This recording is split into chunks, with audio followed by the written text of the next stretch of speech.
Hello everyone, welcome back to my YouTube channel Usha Sangwan English वाली। और आज की जो कहानी, जो स्टोरी जो हम लेकर के आए हैं, उसमें फोकस्ड स्टडी क्या होती है, पेरेंट्स को कंपैरिजन करना चाहिए या नहीं करना चाहिए, अपने बच्चे को टैलेंट के कैसे पहचानें, ये सब मैं इस कहानी के अंदर डिस्कस करने जा रही हूँ। और अगर आप लोगों के पास टाइम हो तो कहानी को 5 मिनट ज़रूर सुनें, क्योंकि अब हाल फिलहाल के अंदर ही आज नीट का रिज़ल्ट आया है। कुछ दिन पहले यूपीएससी का रिज़ल्ट आया था, उसके बाद अब जेईई एडवांस और ये सब। तो ऐसी सिचुएशन के अंदर मुझे पर्सनली फ़ील हुआ कि मुझे ऐसा करना चाहिए, तो मैं ये एक छोटी सी स्टोरी के थ्रू आप लोगों को कुछ बताना चाह रही हूँ, कुछ समझाना चाह रही हूँ। अगर आपको अच्छी लगे तो आप कमेंट करें और थोड़ा सा मोटिवेट करें, शेयर करें, लाइक करें, सपोर्ट करें। जिन्होंने सब्सक्राइब नहीं करा वो सब्सक्राइब करें, ताकि मुझे भी हौसला मिलता रहे और आप लोगों के लिए मैं ऐसी कहानियाँ बनाती रहूँ। हुआ क्या था कि एक बार जंगल में, पहले कहानी को ध्यान से सुनना और लास्ट में मैं आपको बताऊंगी कि ये स्टोरी मैंने आपको क्यों बताई है। एक बार क्या हुआ, जंगल में एक मल्टी टैलेंटेड स्कूल खोला गया और उस मल्टी टैलेंटेड स्कूल के अंदर जो स्टूडेंट्स थे, वो स्टूडेंट्स थे एक रैबिट, एक स्पैरो, एक फिश और एक मंकी और एक डॉग। ये सब स्टूडेंट्स थे। और जो जो टाइटल लगा हुआ था स्कूल पे, वो जो टाइटल था वो था मल्टी टैलेंटेड स्कूल।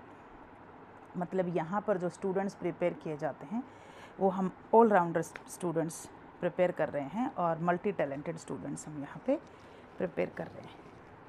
अब हुआ क्या कि जब स्कूल खोला गया तो मैनेजमेंट ने सबको काम दिया, ठीक है, जो स्टाफ था उसको लगा दिया गया और जो काम दिया गया उस काम में सबसे पहले स्पैरो को भेजा गया कि चलिए आप काम करिए।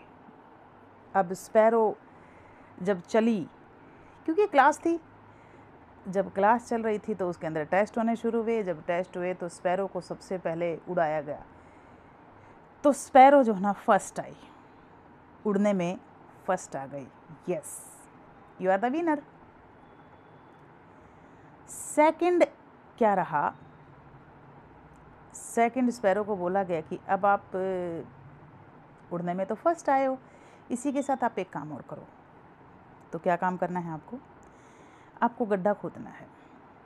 अब स्पैरो ने सोचा कि चलो मैं कोशिश करती हूँ। स्पैरो ने गड्ढा खोदना शुरू करा, लेकिन जैसे ही स्पैरो ने गड्ढा खोदना शुरू करा तो उसकी चोंच टूट गई, उसके पंख भी टूट गए और अब स्पैरो ना तो पेड़ पे चढ़ने लायक थी, ना उड़ने लायक थी, किसी के लायक भी नहीं थी, ठीक है। उसके बाद अब टर्न आई फिश की। जब फिश की टर्न आई तो फिश को बोला गया चलो भाई सबसे पहले स्विमिंग करो। और भाई फिश का तो काम यही था। फिश स्विमिंग में फर्स्ट आई और उसके बाद में उसे yes you are very good, you are talented, आपको जो है ना फर्स्ट पोजीशन मिली है, बहुत अच्छा, बहुत बढ़िया, वेल डन। इस तरह से उसको अप्रिशिएट किया गया। उसके बाद फ़िश को बोला गया कि अब आपके ऊपर और फर्दर रिस्पॉन्सिबिलिटीज़ डाली जा रही हैं। और रिस्पॉन्सिबिलिटीज़ क्या हैं कि आपको अब पेड़ पे चढ़ना है। फ़िश को जैसे ही पेड़ पे चढ़ के लिए बोला, फ़िश पानी से बाहर आई, कुछ देर तड़फी और उसके बाद फ़िश भी ख़त्म। उसके बाद में क्या था, यहाँ पर मंकी को बुलाया गया। मंकी को बोला कि भाई अब आपको उड़ना है, एक पेड़ से दूसरे पेड़ के ऊपर उछल कूद करना है। अब मंकी फटाफट एक पेड़ से दूसरे पेड़ पे उछल कूद करता रहा। लेकिन उसके बाद मंकी को बोला गया कि अब जैसे स्विमिंग इसने करी है ना, ऐसे स्विमिंग तुम भी करो, जैसे फ़िश ने स्विमिंग करी है वैसे तुम करो। लेकिन वहाँ मंकी भी फेल हो गया। उसके बाद रैबिट को बोला गया कि रैबिट आप यहाँ आइए और उड़ के दिखाइए। रैबिट उड़ने से पहले ही गिर जा रहा था और उससे कोशिश नहीं हो पा रही थी। फिर उसे बोला कि अब गड्ढा खोदिए। तो रैबिट ने क्या करा, अपना मतलब गड्ढा खोदने के लिए जैसे ही बोला तो रैबिट ने आराम से अपना गड्ढा खोदा और उसमें फर्स्ट पोजीशन आई। अब डॉगी जो था बहुत वॉचफुली हर चीज़ को देख रहा था, जैसे तैसे करके जितना उससे पॉसिबल हो पा रहा था वो उतना ही काम कर रहा था। मतलब ना तो अगर उसे तैरने के लिए बोला गया तो ना उसने थोड़ा ट्राई करा, वापस बाहर आ गया। उड़ने के लिए बोला, एक बार पंजे हिलाए, उसके बाद कर पाया, अपने बस का नहीं है, ठीक है। उसके बाद गड्ढा खोदने के लिए बोला, एक पंजा मारा, छुट्टी, अपने बस का नहीं है।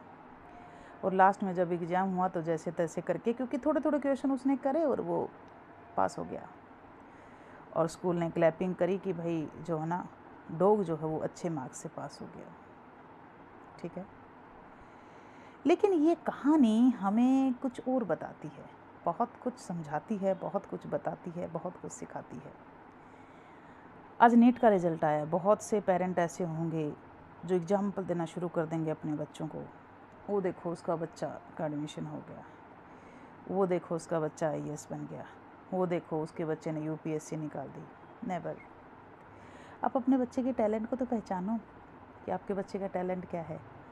हो सकता है आपका बच्चा मैथ्स में बहुत इंटेलिजेंट हो लेकिन केमिस्ट्री ना कर पा रहा हो सकता है आपका बच्चा इंग्लिश में बहुत टैलेंटेड हो बट SST नहीं कर पा रहा हो सकता है आपका बच्चा हिंदी में बहुत अच्छा हो लेकिन फिज़िक्स केमिस्ट्री नहीं कर पा रहा हो। तो जो टैलेंट है उस बच्चे का, और ऐसा कुछ नहीं है कि माँ बाप नहीं समझ सकते। आज का जो प्रेजेंट सिनेरियो है उसके अंदर तो सारे पढ़े लिखे लोग हैं।